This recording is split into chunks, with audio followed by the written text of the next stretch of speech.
ये कहानी है उस एक मैच की जिस मैच में महेंद्र सिंह धोनी का तूफान आया था और उस एक तूफान ने क्रिकेट के करोड़ों प्रशंसकों का दिल जीत लिया था। ये कहानी है उस एक मैच की जब चेन्नई की नैया पूरी तरह डूब चुकी थी और महेंद्र सिंह धोनी ने उस नैया को पार लगाया था। ये कहानी है माही के पराक्रम की, ये कहानी है माही के आत्मविश्वास की। नमस्कार दोस्तों, आप देख रहे हैं अर्जुन शर्मा XY3 के एक स्पेशल एपिसोड कहानी माही के पराक्रम की। ये मैच उन दो टीमों के बीच हो रही थी जो IPL के अंक तालिका में ठीक एक दूसरे के विपरीत थी। एक टीम टॉप पर थी तो दूसरी 8वें नंबर पर। एक टीम ये मैच अपनी क्वालिफिकेशन के लिए खेल रही थी तो दूसरी टीम IPL में अपनी उम्मीद को बनाए रखने के लिए खेल रही थी। 21 अप्रैल 2019 शाम 7:30 बजे दोनों टीमें चिन्ना स्वामी के मैदान में पहुंच चुकी थी। दोनों टीमों में फायर पावर की कोई कमी नहीं थी।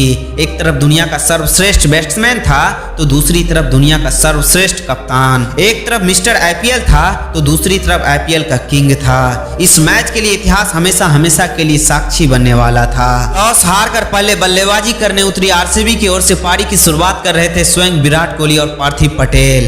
पहले 2 ओवर बेंगलुरु के पक्ष में रही तो तीसरे ओवर के पहले ही बॉल पर दीपक चहर ने विराट कोहली को अपना शिकार बना लिया। कप्तान विराट कोहली उस मैच में मात्र 9 रन बनाकर ही पवेलियन का रास्ता पकड़ चुके थे, परंतु अब मैदान पर वो खिलाड़ी आने वाला था जिसका नाम सुनते ही दिग्गज से दिग्गज गेंदबाज भी कांप उठते थे। जिस बल्लेबाज के लिए मैच कहीं पे भी हो या किसी भी टीम से हो, अकेले ही दम पर वो मैच जिताने का क्षमता रखता था। और ऐसे ही हालात में वो मैदान में उतरते हैं और उतरते ही पहले ही बॉल पर छक्का लगाकर अपने काबिलियत का परिचय दे देते हैं। पावर प्ले के शुरुआती दौर में अपने कप्तान को खो चुकी बेंगलोर की टीम साउथ अफ्रीकी डायनामाइट AB डिविलियर्स की वजह से 49 रन बना चुकी थी। पावर प्ले के दौरान एंकर का रोल निभा रहे पार्थिव पटेल 7वें ओवर के पहले ही बॉल पर जडेजा को एक छक्का लगाकर अपने मंसूबे को जाहिर कर देते हैं। बेंगलुरु की रणनीति अब पूरी तरह साफ थी। बेंगलुरु अब चेन्नई के गेंदबाजों पर आक्रमण के लिए पूरी तरह तैयार थे, लेकिन तभी कप्तान MS धोनी की चालाकी ने डिविलियर्स को अपना शिकार बना लिया। कप्तान धोनी ने जिस मकसद से जडेजा को बॉल थमाई थी वो मकसद अब पूरी हो जाती है, क्योंकि जडेजा ABD को अपना शिकार बना लेते हैं। चेन्नई के लिए सबसे बड़ी मुसीबत अब उसके लिए टल चुकी थी, परंतु चेन्नई को अब भी चैन की सांस नहीं मिलने वाली थी। इस विकेट के पतन के बाद बेंगलुरु की सबसे बड़ी उम्मीद मैदान से बाहर जा रही थी, परंतु दूसरी तरफ से पार्थिव पटेल अभी भी एक छोर से बेंगलुरु के लिए संभल कर खेल रहे थे। शुरुआती ओवर में शांत दिख रहे पार्थिव अब चेन्नई के गेंदबाजों पर प्रहार करना आरंभ कर चुके थे, परंतु दूसरे छोर से कोई भी बल्लेबाज पार्थिव को सपोर्ट नहीं कर रहे थे। RCB 13 ओवर में 100 रन बना के अपने 3 विकेट खो चुकी थी। अगले 7 ओवर का खेल अभी भी बाकी था।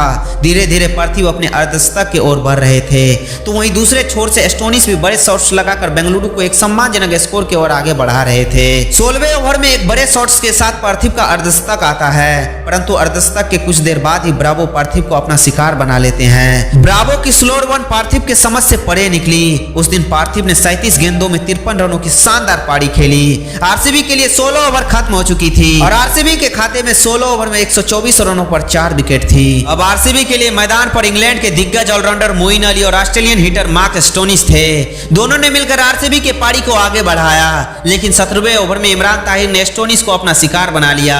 डुप्लेसिस के एक शानदार कैच की वजह से अब स्टोनिस भी मैदान से बाहर थे। 17वें ओवर का खेल खत्म हो चुका था और RCB 132 रनों पर अपने 5 विकेट गंवा चुकी थी। ऐसे हालात में RCB को मोइन से एक शानदार फिनिशिंग की उम्मीद थी और उस उम्मीद के अनुसार मोइन ने एक शानदार फिनिशिंग टच दी। मोइन ने बेंगलुरु को एक शानदार फिनिशिंग टच देते हुए महज 16 गेंदों में 26 रनों की ताबड़तोड़ पारी खेली। इस पारी के बदौलत बेंगलुरु 20 ओवर में 161 रन बनाती है। चिन्ना स्वामी के इस छोटे से मैदान में 120 गेंदों में 162 रनों का टारगेट कोई बड़ा लक्ष्य नहीं था, क्योंकि कुछ क्रिकेट पंडितों के अनुसार RCB का गेंदबाजी क्रम उस IPL का सबसे खराब गेंदबाजी क्रम था और इन गेंदबाजों की मदद से ये स्कोर को डिफेंड कर पाना बेंगलोर के लिए आसान नहीं होने वाला था। अपने चरम फॉर्म से गुजर रही CSK की फौज 120 गेंदों में 162 रन बनाने के लिए तैयार थी, परंतु ये किसको पता था कि 162 रन CSK के लिए आसान नहीं होने वाला था। चेन्नई के लिए पारी की शुरुआत करने आते हैं चेन्नई के 2 धाकड़ बल्लेबाज शेन वाटसन और फाफ डु प्लेसिस और RCB की तरफ से पहला ओवर फेंक रहे थे RCB का प्रमुख तेज गेंदबाज डेल स्टेन। अपने पहले ही बॉल में चौका खाने के बाद डेल स्टेन चेन्नई के बल्लेबाजों पर आक्रमण कर देते हैं। पहले शेन वाटसन को 5 रनों पर पवेलियन की राह दिखाते हैं तो उसके बाद मिस्टर IPL को भी अपना शिकार बना लेते हैं। अपने पहले ही ओवर में 2 झटके खा चुके चेन्नई अपनी पारी को आगे बढ़ा ही रही थी कि फाफ डु प्लेसिस भी उमेश यादव का शिकार बन जाते हैं। चेन्नई के पारी की 5 ओवर खत्म हो चुके थे और चेन्नई महज 23 रन ही बना पाई थी और अपने अपने 3 विकेट गंवा चुके थे। चेन्नई के लिए अब मैदान पर थे अंबाती रायडू और केदार जाधव। जिस मैच को चेन्नई आसानी से जीतने वाली थी वही मैच पूरी चेन्नई के विपरीत बदल चुकी थी। जिस स्कोर को चेन्नई बड़े आसान से चेस करने वाली थी वही स्कोर अब चेन्नई के लिए हिमालय बन चुका था। आरसीबी के गेंदबाजों की आंधी रुकने का नाम ही नहीं ले रही थी। पावर प्ले अभी तक खत्म भी नहीं हुआ था कि केदार जाधव भी उमेश यादव का शिकार बन चुके थे। ऐसे हालात में चेन्नई का संकट मोचन चेन्नई का कप्तान स्वयं चेन्नई को बचाने आ जाते हैं। ये परिस्थितियां, ये हालात और ये सिचुएशन उनके लिए आसान नहीं होने वाला था। पहले उस कप्तान ने अंबाती रायडू के साथ मिलकर पारी को संभाला। अब 10 ओवर का खेल खत्म हो चुका था जिसमें चेन्नई अभी मात्र 57 रन ही बना पाई थी और अपने 4 विकेट खो चुकी थी। अब महेंद्र सिंह धोनी को पूरी तरह समझ में आ चुकी थी कि अगर ये मैच जीतना है तो इस कदर जीता नहीं जा सकता है, क्योंकि आने वाले मात्र 10 ओवर में ही 105 रनों की जरूरत होती है और इस लक्ष्य के लिए बड़े शॉट्स की दरकार थी। 13वें ओवर में अंबाती रायडू 13 रन जड़कर चेन्नई की तरफ से आक्रमण करने का शंखनाद करते हैं, परंतु अगले ही ओवर में रायडू चहल के चालाकी में फंस जाते हैं। रायडू के आउट होने के साथ ही चेन्नई की आधी टीम सिमट चुकी थी, लेकिन अब भी 42 गेंदों में 79 रनों की जरूरत थी और चेन्नई के लिए मैदान पर थे दुनिया का सर्वश्रेष्ठ फिनिशर, फिनिशिंग का बादशाह महेंद्र सिंह धोनी। 17वें ओवर में धोनी के गलत कॉल के चलते जडेजा रन आउट हो जाते हैं और जडेजा के रन आउट होने के बाद सीएसके की पूरी टीम सहम चुकी थी, क्योंकि जडेजा का ये विकेट चेन्नई के करोड़ों प्रशंसकों का दिल दहला दिया था।